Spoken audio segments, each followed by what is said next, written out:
Ya, Assalamualaikum warahmatullahi wabarakatuh pemirsa Sultan TV, selamat pagi semuanya. Semoga dalam keadaan sehat walafiat dan dalam suasana yang baik begitu ya. Luar biasa pemirsa, kita kembali hadir menjumpai Anda tentunya dalam talk show Bincang hari ini.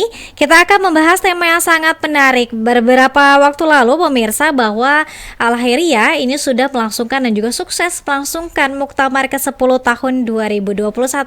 Hari ini kita akan membincang soal peran Al-Khairiyah dalam pembangunan bangsa. Namun kami ingatkan juga bagi Anda yang belum bergabung di media sosial kita, silakan untuk memfollow seluruh media sosial di Instagram @sultantv.co dan juga @beritasultantv, dan fanpage Facebook kita @sultantv.co, dan juga kanal YouTube kita di Sultan TV Live juga ya pemirsa. Dan Anda juga bisa menyaksikan tayangan kita melalui TV satelit di channel Ninmedia 026.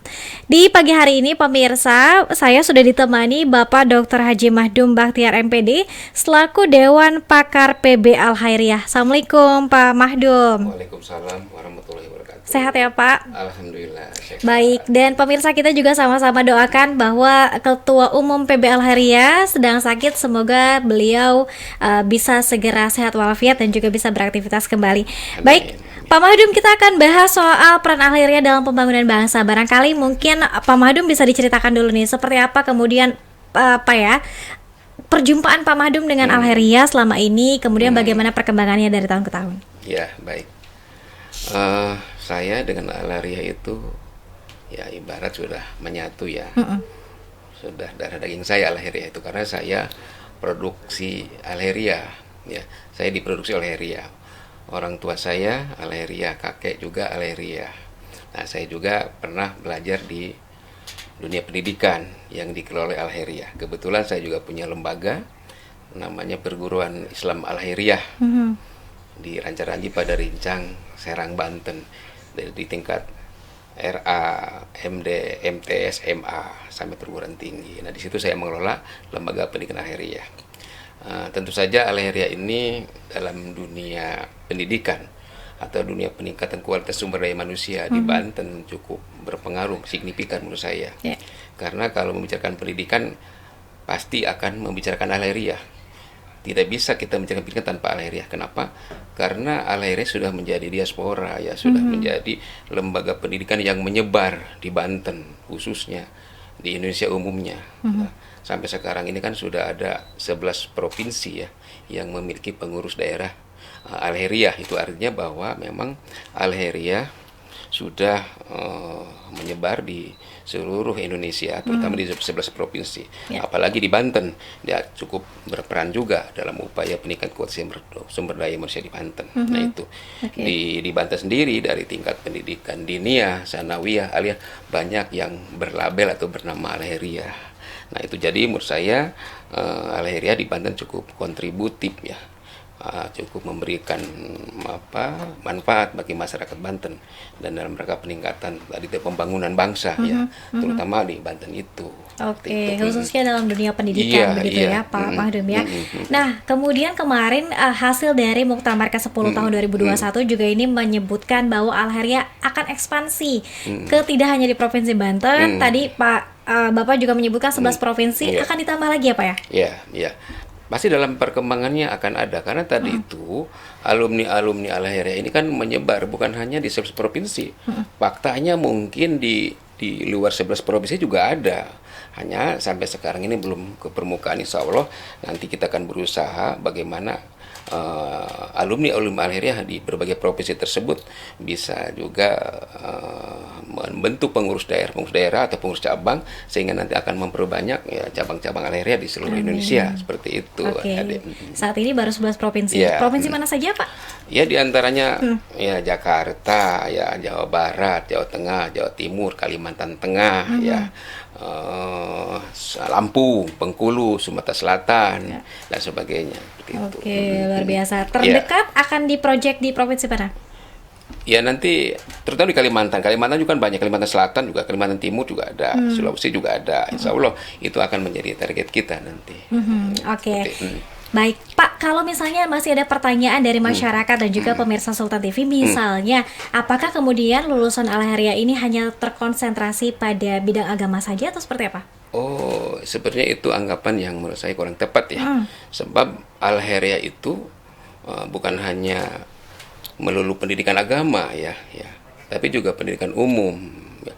Apalagi sekarang di Cilegon ada Universitas Al-Heria, yang namanya universitas pasti ada di perspektif fakultas ya, bukan hanya fakultas agama, ada fakultas ekonomi, ada fakultas teknik, ada fakultas hukum.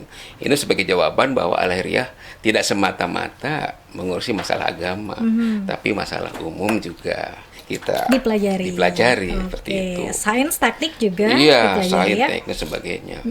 Dan Baik. alumni Heria juga tidak hanya belajar agama. Nah, mereka banyak yang belajar tuh ke perguruan tinggi umum ya, di Indonesia ini. Di Indonesia. Gitu. Oke, baik. Kalau di jumlah Pak, sudah ada berapa lulusan kira-kira? Oh, masalah lulusan Al-Heria, Sudah ada, saya Pak. pikir saking banyaknya nggak bisa dijumlah ya. Misalnya kalau misalnya sekarang ada cabang sekitar 600 orang Ya. ya. Nah, maaf, 600 cabang. Per cabang misalnya lulusannya berapa udah kita hitung. Kemudian setiap tahun berapa lulusannya, jelas akan ribuan sekali ya. Jumlahnya nggak bisa saya sampaikan misalnya fakta ya, Pak persisnya Ya. berapa Baik, gitu. baik. Sudah saking banyaknya, Saking juga banyaknya. sudah lama ya. Oke, baik. Nah, Pak Mahdum, kemudian ketika misalnya kalau yang universitas atau mungkin lembaga pendidikan yang mungkin berbasis agama, ini dasarnya, ini selain Al-Heria tentu ada juga di Indonesia organisasi yang lain dan juga label yang lain begitu. Nah, apa kemudian yang membedakan karakteristik lulusan para Al-Heria dengan lulusan yang lain, misalnya dengan UIN misalnya? Oh gitu. Dalam Al-Heria mungkin di situ ada ajaran-ajaran ideologis Kiai Samun ya. Sebab setiap organisasi, setiap lembaga punya ideologi spesifik Ya. yang dimiliki oleh organisasi tersebut. Ya Al-Heria juga ya sebagai lembaga pendidikan ya atau organisasi yang dididik oleh Ki Samun ya mewariskan nilai-nilai ajaran Ki Samun itu sendiri ya. Di mana Ki Samun itu merupakan tokoh 3 dimensi Banten bahkan mungkin Indonesia. Ya. Dimensi kalam itu adalah yang berpijak atau yang terkonsentrasi kepada pendidikan ya. Kalam itu memiliki istilah Prof. Imad ya. Kemudian ada dimensi kolam itu masalah-masalah keagamaan ya. Kemudian ada dimensi senapan itu kemiliteran ya. Oke. Jadi Ki Samun itu ya adalah tokoh 3 dimensi dalam bidang keagamaan, dalam bidang pendidikan, dan dalam bidang kemiliteran atau birokrasi.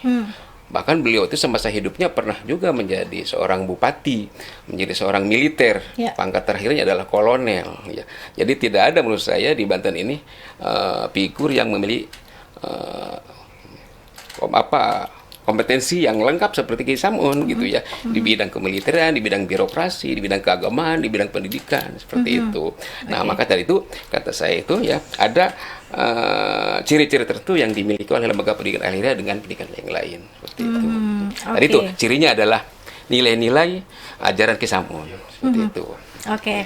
Nah, apa kemudian yang menjadi tantangan di era digitalisasi, dan kalau kita lihat mungkin generasi sekarang tentunya berbeda nih Pak dengan Ya. generasi yang lalu. Bagaimana? Ya, dunia pendidikan sekarang sudah mengalami disrupsi ya, pencerabutan dari akarnya. Orang sekarang belajar tidak lagi kepada guru ya, sekolah dia belajar sendiri, otodidak lewat internet, lewat Google ya. Jadi Mbah Google itu sebagai guru anak muda sekarang. Jadi tantangan kita ke depan memang berat sekali. Tapi kita bisa jawab dengan lembaga pendidikan yang di Al-Heria ya, di mana-mana itu tetap pada akhirnya walaupun pendidikan mengalami disrupsi, mereka tetap harus melalui pendidikan formal ya. Sebab negara kita kan negara administrasi ya, negara kualifikasi di mana apapun juga persyaratan harus lulus lembaga pendidikan. Ya, Nah, berijazah. itu ya berijazah gitu. Walaupun sepintar apapun kalau tidak berijazah ya dia tetap tidak diakui oleh negara gitu. Makanya akhirnya punya peran yang sangat strategis di sini. Strategis ya, karena banyak lembaga pendidikan yang tadi itu memproduksi anak-anak bangsa ya ke depan seperti itu. Oke. Di antara universitas dan juga perguruan tinggi yang ada di Provinsi Banten nih Pak, khususnya barangkali dengan Al-Heria, Bapak seperti apa melihatnya? Apakah akan sama-sama berjalan beriringan atau bersaing-saing. Oh ya, Ya. menurut saya persaingan juga dalam dunia pendidikan juga sehat ya. Yang namanya kompetisi itu harus ada kompetitor. Ya. Tidak akan maju seorang kompetitor tanpa ada kompetitor yang lain. Ya. Unipal, Universitas Agraria harus maju. Ya. Karena persaingan kita seperti itu kan. Sama seperti kita balap lari atau balap motor. Kita itu bisa bersaing kalau kita mampu menyaingi pesaing lain. Nah, Alheri juga seperti itu. Mudah-mudahan Unipal bisa bersaing dengan keterbatasannya karena swasta kan. Ya. Kalau Untirta kan negeri, kalau UI negeri. Nah, mudah-mudahan bisa bersaing ya. Minimal agak menyaingi seperti itu. Siap. Nah, seperti itu. Oke. Ya. Sejauh ini seperti apa? Apa perhatian pemerintah daerah menurut Bapak? Kepada siapa? Unival? Kepada Unival. Alhamdulillah saya dengar sih ada itu kontribusinya, ada perhatiannya ya dari wali kotanya. Mudah-mudahan ke depan dari gubernurnya atau dari presiden seperti itu ada perhatian buat membesarkan Unipal. Akhirnya ya. Baik. Strategi apa Pak kemudian yang dilakukan oleh pengurus besar Alheria untuk kemudian semakin menyemarakan dan juga memperkenalkan Alheria kepada masyarakat?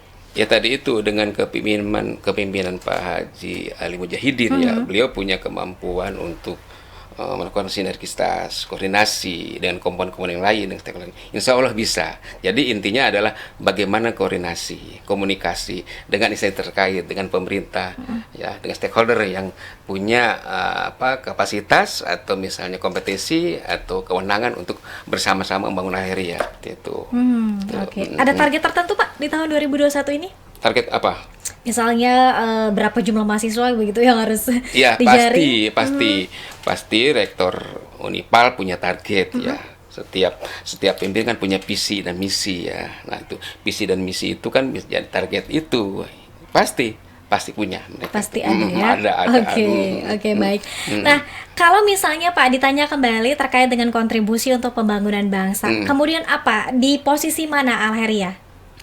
Terutama di posisi pendidikan, Ya. Terutama di posisi pendidikan. Seperti yang saya katakan di awal, ya banyak di Banten ini tokoh-tokoh besar di Banten yang dilahirkan oleh Alheria. Ya. Nah itu, jadi nanti tokoh-tokoh Banten seperti itu kan mempengaruhi kepada masyarakat yang lain, kepada anggota masyarakat yang lain, ya. Nah kemudian juga mereka juga banyak kiprahnya dalam dunia pendidikan, ya. Nah itu kan mereka cukup mewarnai, ya. Kalau kita menyebut tokoh-tokoh Alheria di Banten atau nasional ya saking banyaknya Tidak terhitung. Tidak terhitung gitu ya. Gitu. Di Oke. tingkat nasional juga ada ya kan gitu. Seperti ada pernah Profesor Dr. Atu Muzar ya. Kemudian Profesor Dr. Amin Suma kan kalau di Jakarta ya. Kalau di sini kan Profesor Dr. Imati Hamid, Profesor Dr. Kejawab Afif MA kan ya gitu. Banyak ya Profesor Dr. Jakaria dan lain-lain sebagainya. Oke, Ya, gitu. Oke, baik. Nah, kalau Bapak sendiri melihat sosok Kiai Haji Syam'un sendiri menjadi idola Bapak? Iya, karena tadi itu beliau menurut saya idola yang tokoh yang cukup lengkap ya. Yang saya katakan tadi di awal itu tidak ada di Banten ya tokoh yang begitu komplit ya lengkap seperti Ki Sam'un, ya tokoh pendidikan, tokoh agama dan tokoh militer, birokrasi juga di situ. Coba misalnya sebutkan di Banten tokoh yang seperti Ki Sam'un yang memiliki 3 komponen tersebut siapa misalnya kan? Nah, agak susah juga ya kan gitu. Nah itu makanya beliau tadi itu menurut saya figur yang cukup bagus untuk diteladani gitu. Oke, baik. Sekomplit itu ya, Ya, Pak ya, siapa lagi? kemudian juga wawasan kebangsaan beliau juga luar biasa ya.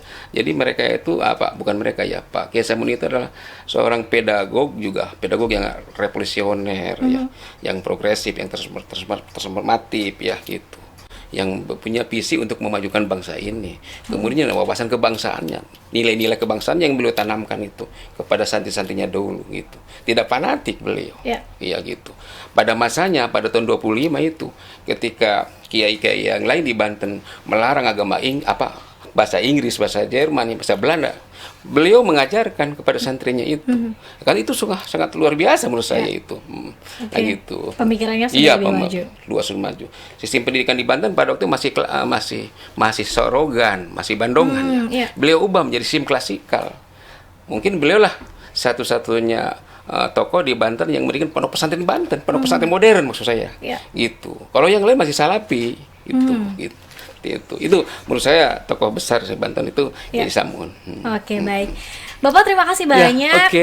Nanti kita akan lanjutkan lagi. Masih ada satu segmen. Baik, Oke. baik, Sambil baik. mungkin kita lihat apakah ada pertanyaan dari pemirsa Sultan TV yang Baik, sudah baik. mampir di kanal Oke. sultantv.com. Tetap bersama kami pemirsa dalam bincang hari ini.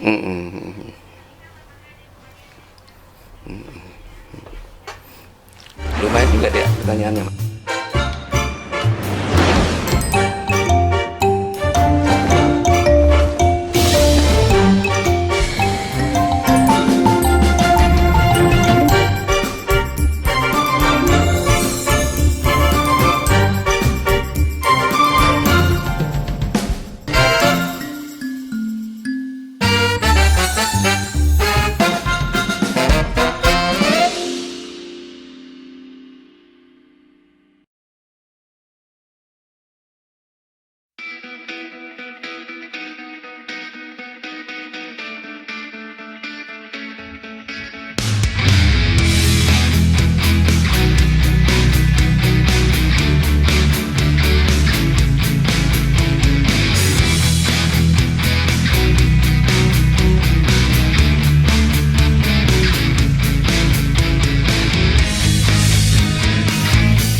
Ya, pemirsa Sultan TV, kita masih membincang terkait dengan peran Al-Khairiyah dalam pembangunan bangsa. Saya juga masih ditemani Bapak Dr. Haji Mahdum Bakhtiar MPD selaku Dewan Pakar PB Al-Khairiyah. Mungkin sedikit juga nih boleh informasi nih Baik. Pak, Dewan Pakar ini apa nih kemudian? Bertugasnya sebagai apa?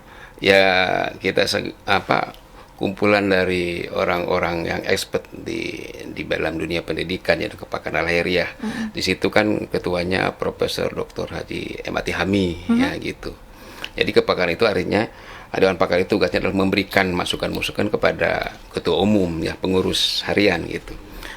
Gitu. Kemudian juga bagaimana ketua harian juga berkonsultasi kepada Dewan Pakar apabila akan memberikan memutuskan sesuatu yang terkait dengan kebijakan organisasi itu. Oke, seperti Dewan Penasehat Iya, ya, Pak ya. itu, iya. Oke, baik. Kalau penasihat ada lagi di atasnya Majelis Syuro, ya itu yang penasehatan. Oke. Itu juga sama memberikan masukan yang kontributif kepada ketua harian, ketua umum. Oke, baik.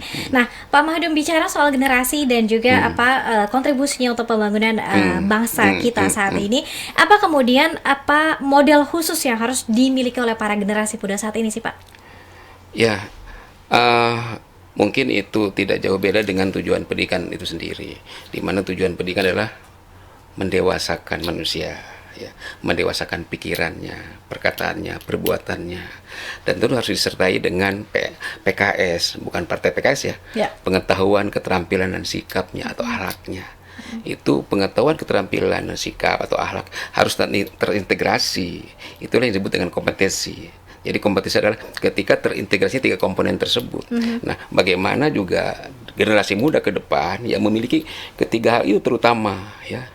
Tiga hal itu, sehingga ketika hal terus dimiliki, insya Allah ya bangsa Indonesia juga ke depan juga bisa lebih maju lagi. Nah, itu minimal ya, artinya menurut para ahli silakan kompetisi apa lagi yang perlu diperbanyak kepada anak didik kita gitu, seperti itu.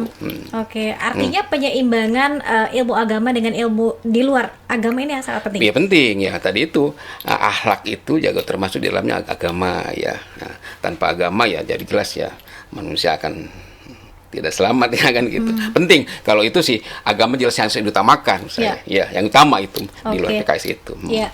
Nah, Pak Madium, kemudian apakah kemudian tugas dari para pengajar dan guru saat ini semakin berat tantangannya, Pak? Semakin berat. Pertama, dunia pendidikan sekarang itu kan sudah berkembang, sudah maju dari era base paper ya, dari base paper kepada digital era ya, kepada zaman digital sekarang itu. Makanya guru sekarang harus punya kemampuan yang hebat kepada penguasaan IT-nya ya gitu. Guru yang tidak mampu menguasai IT akan tertinggal nanti, akan dia tertinggal oleh murid-muridnya yang lebih maju nanti. Seperti itu ya. Jadi dunia sekarang itu memang berhadapan dengan dunia IT yang semakin canggih, semakin tinggi. Nah, makanya guru hari ini dan ke depan harus mempersiapkan diri semaksimal mungkin agar mereka punya kemampuan menguasai IT itu. Oke, Al-Khairiyah sudah menuju ke sana juga. Iya, dunia pendidikan Al-Khairiyah sudah menuju ke situ. Kalau tidak ke situ, tadi itu kata saya tertinggal. Ya, makanya di lembaga pendidikan Al-Khairiyah ya komputer itu harus yang dipaksakan, diharuskan harus ada di situ keterampilan penguasaan komputer itu. Kan tanpa penguasaan seperti itu ya tertinggal ya. Baik. Nah, Pak, menjadi hal yang unik juga ketika penerimaan siswa-siswi dan juga mahasiswa yang tergabung dan juga yang ingin mendaftarkan kepada Al-Khairiyah ini tidak ada syarat tertentu, bahkan tidak seperti mungkin harus tes dulu dan lain sebagainya seperti universitas lain dan juga perguruan tinggi lain. Ini cukup unik. Bagaimana kemudian kita mendidik anak-anak yang mungkin kita basicnya berbeda-beda, latar belakangnya berbeda-beda. Ya sebenarnya jawabannya domain rektor Unipal ya. Saya tidak punya kementerian spesifik untuk menjawab itu. Tapi bolehlah saya jawab secara umum gini. Al-Khairiyah itu kan milik masyarakat. Nah, bagaimana Al-Khairiyah itu bersahabat dengan masyarakat? Masyarakat yang mana? Masyarakat the have not, yang tidak memiliki kekayaan juga masuklah ke Al-Khairiyah. Dari berbagai elemen nggak apa-apa, silakan masuk tanpa testing nggak apa-apa. Agar mereka mendapatkan pendidikan. Ya. Kalau di perguruan tinggi negeri, maaf, kan itu kan hanya yang lolos testing yang masuk. Berarti ada warga Indonesia, generasi muda Indonesia yang tidak masuk ke lembaga pendidikan tersebut. Nah, itu juga harus ditampung di mana ya, di Al-Khairiyah nggak apa-apa. Biar mereka yang tidak punya kemampuan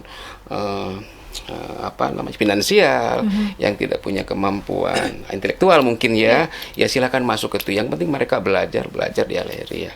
Ya, masalah tadi itu ada berbagai kemampuan yang beragam, kan ada mungkin artikulasi ya, kan di situ nanti dibuat desainnya seperti apa sehingga nanti mereka bisa masuk ke perguruan tinggi itu sesuai dengan minat bakatnya dan kemampuannya gitu. Oke. Ada kekhawatiran Pak ketika misalnya outputnya yang kemudian karena ada teori misalnya yang mengatakan bahwa input yang bagus berarti akan menghasilkan output yang bagus. Betul.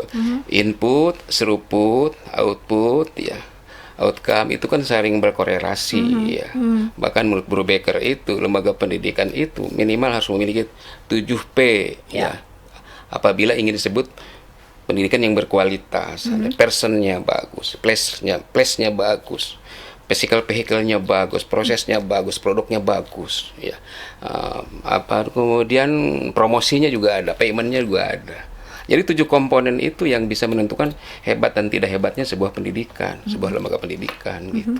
Nah, tadi itu Al-Khairiyah juga ya, mudah-mudahan para rektornya, pengurusnya bisa menyiapkan 7P itu dengan baik supaya nanti lembaga pendidikan ini lebih maju lagi, lebih hebat lagi gitu.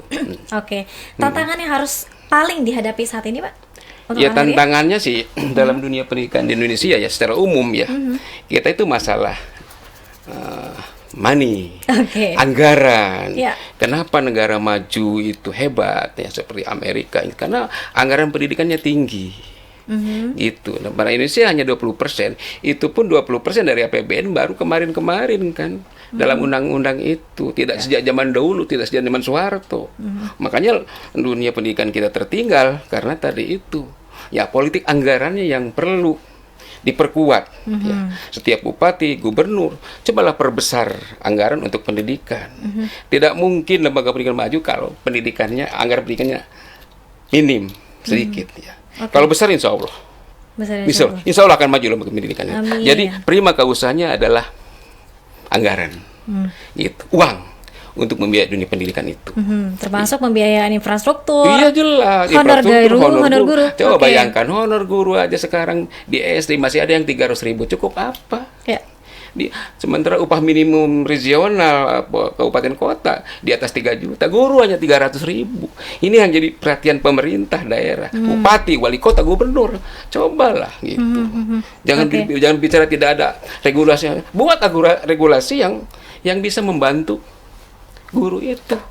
Gitu. Mereka ini adalah pahlawan-pahlawan tanpa jaya luar biasa. Memeras keringat untuk anak-anak, tapi justru dihargai hanya sebesar itu. Ya. Kan nggak logis, itu nggak rasional menurut saya. Saya terus terang menangis. Saya juga kan guru sebenarnya. Ya, Pak. Guru juga saya. Pernah jadi guru sanawiyah, aliyah. Ya. Sekarang juga saya guru di UIN kan seperti itu. Baik. Kita senasib ya Pak pernah menjadi guru Iya, juga ya Pak ya. senasib. Makanya dia keluar dari guru karena Ya. nasibnya kurang bagus di guru kan. Iya, seperti itu. Baik. Untuk saya menerima aja apa adanya. Tidak seperti saya ya Pak ya. Oke, ini begitu banyak PR kemudian yang harus dibenahi juga oleh Banyak pemerintah. PR harus dibenahi oleh pemerintah, oleh bupati, oleh wali kota, oleh gubernur. Ya, apabila Banten ingin tersenyum, ya benahi pendidikan. Ya. Dulu. Kalau benahi pendidikan tidak dibenahi, sampai Sapang Banten akan suram menurut saya. Jadi pendidikan akan mencerdaskan bangsa, akan membuat Amin. Banten ini tersenyum, termasuk Indonesia juga tersenyum. Oke, Gitu. baik. Ini semakin seru ya Pak. Iya. Semakin seru pembicaraan kita. Tapi kalau Iya. kita lihat bahwa waktu ini sudah menunjukkan hampir jam 10. Terima kasih banyak Pak Sama-sama, Madu sama-sama. sudah membersamai Sultan TV di pagi hari ini. Oke. Semoga nanti bisa datang kembali dengan Siap, pembahasan lain. insya Allah. Terakhir Pak, apa yang ingin disampaikan terkait dengan tema kita hari ini, peran Al-Khairiyah untuk pembangunan bangsa? Silakan. Ya, artinya gini, saya pertama mengucapkan selamat kepada Pak Haji Ali Mujahidin yang telah menjadi ketua umum periode kedua. Ya, mudah-mudahan di masa kepemimpinan beliau semakin membawa Al-Khairiyah ke dalam kemajuan, Amin. ya, lebih progresif, lebih revolusioner. Insya Allah beliau orang muda, punya visi yang bagus untuk memajukan Al-Khairiyah. Amin. Dan Al-Khairiyah semakin kontributif untuk kemajuan Banten dan bangsa ini. Seperti itu. Cukup optimis untuk bersaing dengan perguruan Optimis, lain. tidak ada kata dalam kehidupan saya. Harus optimis. Amin. Oke, Baik. oke. Sekali lagi terima kasih Iya, banyak iya, Bapak iya. Dr. Haji Mahdu Bahtiar MPD selaku Dewan Pakar PB Al-Khairiyah dan juga pemirsa, terima kasih juga atas kebersamaan Anda. Nanti besok kita akan kembali lagi di jam yang sama, jam 9 sampai jam 10 pagi di Talk Show Bincang hari ini. Nanti kita akan undang kembali Pak Mahdum dengan pembahasan lainnya ya pemirsa ya. Baik, siap. Baik, terima kasih atas kebersamaan Anda. Wassalamualaikum warahmatullahi wabarakatuh. Waalaikumsalam warahmatullahi wabarakatuh. Pak Oke, Nuhun. oke, sama-sama. Saya pamit.